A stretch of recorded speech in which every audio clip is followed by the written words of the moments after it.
At the end of the War of 1812, the United States had proven that we could at least hold our own in war with the greatest naval power.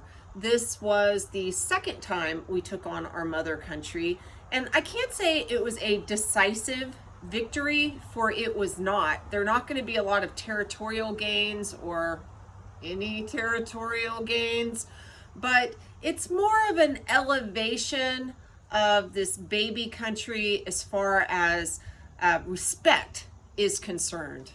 Granted, that respect only goes so far when you have your White House and other federal buildings burned down, even with Dolly saving the big G and taking away some of our national treasures. Some other outcomes of the War of 1812. The Native Americans are the biggest losers here. The British don't really lose that much, but Tecumseh is killed near Detroit. He was a major uniter for the tribes, and they're just going to continue to lose ground.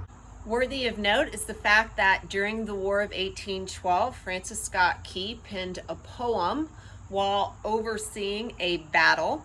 And this poem would later be set to music that was actually written by a British composer and eventually would be turned into our national anthem.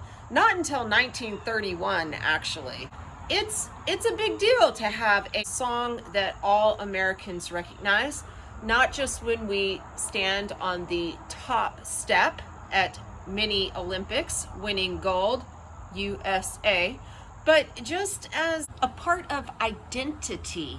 What do I mean by that? I lived abroad for multiple years, and there was a point when I moved back to the United States with my family, and I decided to sign up for a half marathon because I am an enthusiastic runner. And in the morning, I am sure, as the run was being launched, they played the Star-Spangled Banner, but it didn't hit me quite then. As I was running, doing my 13 miles, I came across the finish line, and this is one of the most poignant memories for me. I could hear at the end that they were playing the Star-Spangled Banner. And all of a sudden, y'all, I started crying. And it wasn't just because I had just run so far.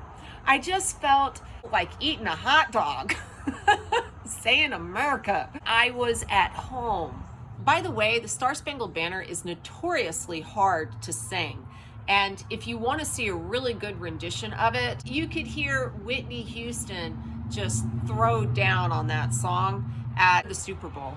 It's good.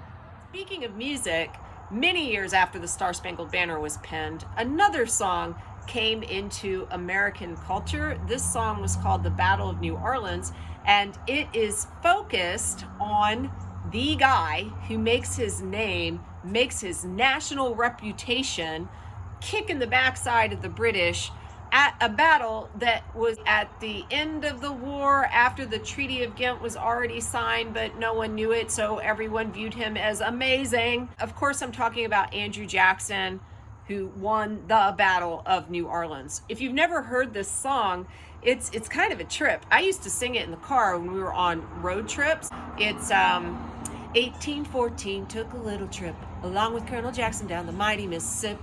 Took a little bacon and we took a little beans and we fought the bloody British at a town called New Orleans. What did we just learn there? Professor Lane is not Whitney Houston or Johnny Horton, the singer who made that song popular and who died, interestingly enough, leaving a gig in Austin, Texas. That being interesting, of course, because Austin Community College, where I teach, is located there. Another thing that song shows you is that Andrew Jackson was once a very popular president. If people were still singing about him over 100 years after the dude was dead. After all, I can't think of any songs about James Madison, who was the president during the War of 1812, and he was the father of the Constitution. Another thing that happened was the Hartford Convention towards the end of the war, which eventually led to the complete collapse of the Federalist Party. This is really worthy of note because we're only going to have one political party for a while. Yay! It's going to be an era of good feelings. It's gonna be love and rainbows and lollipops, right? Right? Right? There were some other pieces of international diplomatic bits and bobs that occur after the Treaty of Ghent between us and Britain. For one, in 1817, we made a promise that we would stop trying to take over Canada and all of Canada's beautiful hockey sticks if Britain would promise never to invade south from its colony, Canada. By 1818, we determined at the Anglo-American Convention that the Louisiana Purchase lands that we had gotten from France stopped at the 49th parallel. So that's going to be a long part of the Canadian-US border. We also said that we would share Oregon, or the Oregon Territory, with Britain because we didn't want to figure out who took what quite yet. And that's not going to be the end of that story. I'll get back to that in a different mini lecture later. It's hard for me to argue that we were giant victors in the War of 1812. It was really kind of a draw. But, Andrew Jackson had shown the British what for at the very end, and we took a lot of pride in that. And no matter how you looked at it, we weren't big losers. So we walk away with a bunch of national pride. USA again. We have vanquished the mother country again. We are on top and we are knitted together as Americans.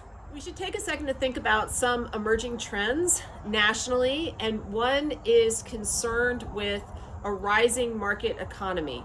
As you had various innovations in agriculture, farmers began to focus on growing larger crops for commercial purposes. Also, as you started to have more ability to move crops from place to place, farmers started to really grow the crops that they could most easily grow in the region where they were living. So, for example, Pennsylvania, New York had a comparative advantage for growing wheat. It was easier to grow wheat there, so there were more wheat farmers. If you wanted to grow tobacco, the soil of the Chesapeake was really good for growing tobacco.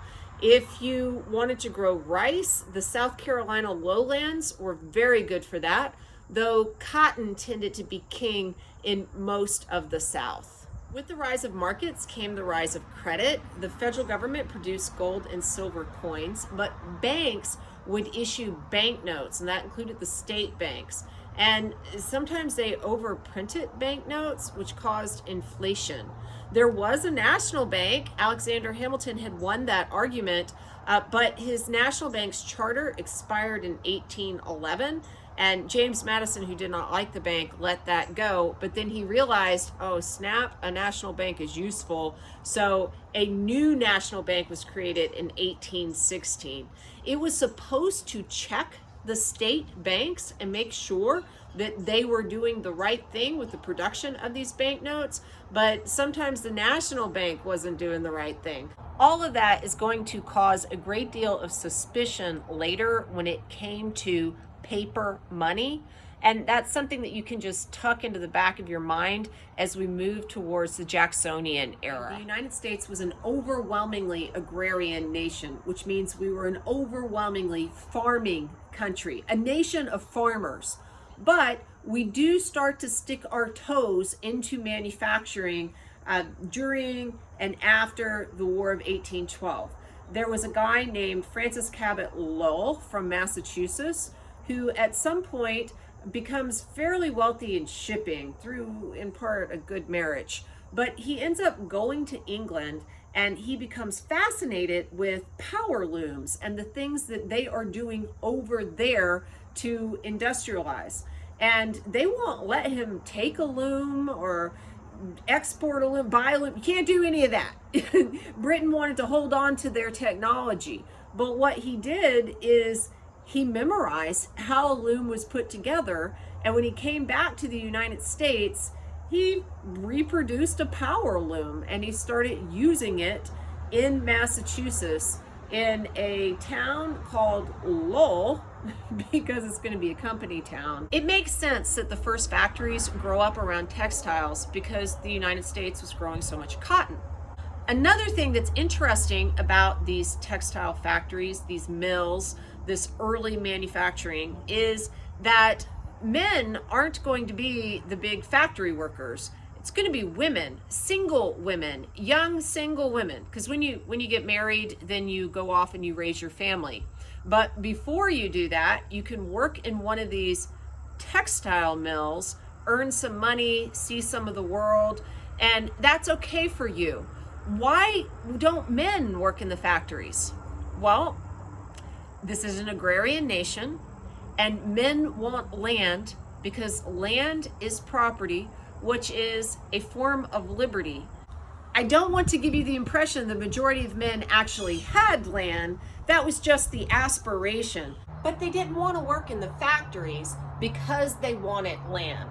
There were other reasons why women were the preferred employee. Women would simply work for less. They had more experience with textiles naturally per their roles in the home.